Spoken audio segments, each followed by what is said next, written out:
This has been produced by umunu.com.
Ladies and gentlemen, welcome. Yeah, to another exciting episode of the Joe Blow Conspiracy Show. I'm your host, Joe Blow, and today I'll tell you why I'm wearing black instead of usual white. Today we're going to talk about the passing of Eustace Mullins. That's why I'm wearing black. American Resistance Movement. Direwolf from the bunker. Chronic, he calls the ADL. And then me and Chronic, we talk some shit with each other. And then later on, I do my, how should I say this, my first artistic film. It's called The Conspiracy Theorist. I think you'll like it and stuff. I have kind of jitters about it, because, you know. Okay, let me say this.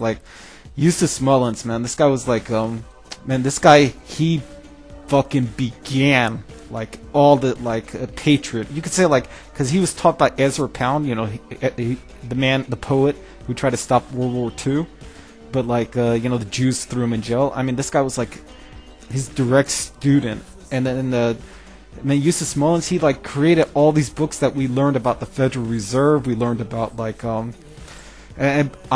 the way, G. Edward Griffin wasn't the first one. It was Eustace Mullins, but you know, fucking Shabazz Alex Jones. He said, oh man, we got fucking G. Edward Griffin. You're the father of the anti-Fed movement. Fuck you. No, it was Eustace Mullins. And then everybody loved Eustace Mullins. Anybody who didn't like Eustace Mullins was a motherfucker. That was the quick test. And I was thinking about listing all the fucking books he wrote, but it's so many. I mean, he wrote about all these different, not just about the Fed. He wrote about a little Christian identity on the side. I mean, it was a Kane book, I can't remember. And then lots mostly about the Jews. Actually mostly about history. You know, specifically political world history, but lots of Americanism. I mean, this guy was a hero. I mean, this guy. You don't understand. Basically, there's no more good researchers. This guy was the last one. I mean, I know most of you are taking fluoride. You'll have no fucking idea the magnitude of this loss. It's really fucked, and you know, I really can't fucking believe it's been a little while, let's say a week or two, you know, since Eustace's passing, and everybody's acting fucking normal about it. Man, I'm really fucking pissed. I mean, I started looking at some of his works, and I'm like, what the fuck, man? I mean, we are really fucked right now. I mean, these Jews, they must be really fucking happy. I mean, you know, they're probably all doing their little dances and shit because you know, Eustace died. I mean, I'm gonna play a clip right now of Eustace Mullins. That's the only fucking way y'all appreciate him. So let's play the clip right now, and then you'll understand.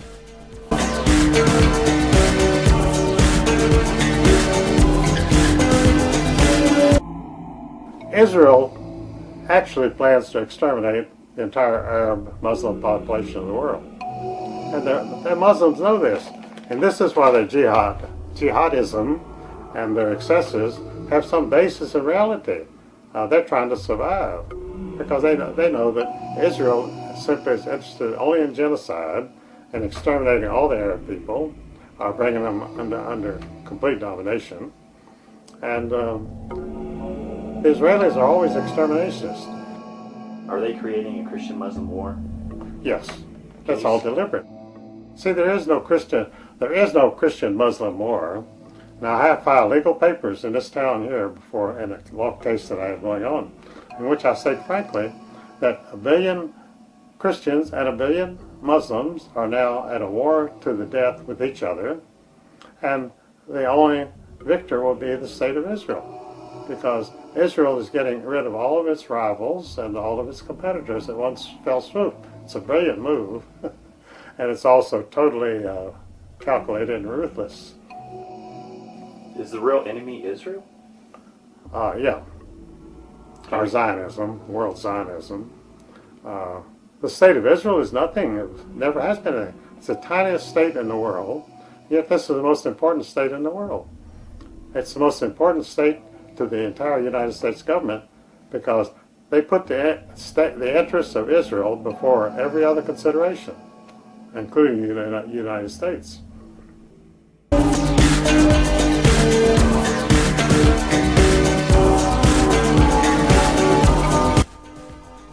Okay, see, there's this group called American Resistance Movement. It's obviously, supported by the feds. I mean, I already talked about it before on my show, but like, one of the founders of the American Resistance Movement is called Alloy.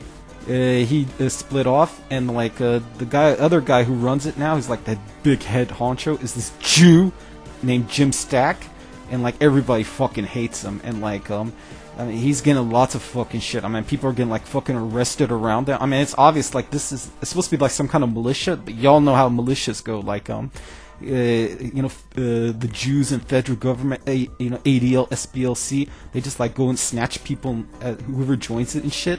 So like, we're gonna play a clip right now of like the co-founder of American Resistance Movement, Alloy, talking shit about the Jew, Jim Stach.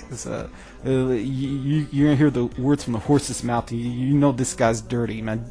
Leave ARM. Get the fuck out of ARM for your own fucking good, okay? Into my little world, painful to me, it's right through me. My fellow humans across the world, greetings and salutations. This is my third attempt at trying to explain why I left ARM.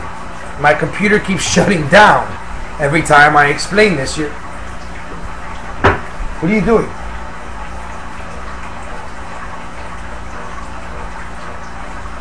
Let me get right to the point to make it clear. When I first started this movement, I contacted Brad from. He's one of the founders of the American Resistance Movement. He then created something called 3percenter.org. Along the way, I joined forces with Ilchemist and Jim from Freedom Fighter Radio, Jim Stach. Everything was great until Jim Stach came into the picture. Now, the reason I say that is because until then, I wasn't getting attacks really. Until then, I wasn't having to defend myself really from anybody. But it seems that Jim Stach has like an army of people trying to bring him down, including people that I consider patriots and good-hearted people that have this huge beef against Jim Stach. I almost lost my relationship because of this man, because until Jim Stach got into the picture, I wasn't getting obsessive calls 20 to 80 times a day from this guy. If it got to the point where me being loyal and trying to help out and stuff like that, I was doing everything this guy was telling me to do.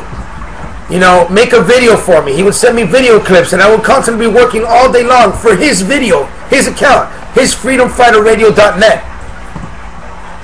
I was constantly having to pick up his phone calls and talking to him for an hour, hour and a half about different people that have attacked him, like the Truth Brigade, and just different people out there that just attack him for who he is. So I started trying to help him out because I'm loyal. And we all joined the 3percenter.org.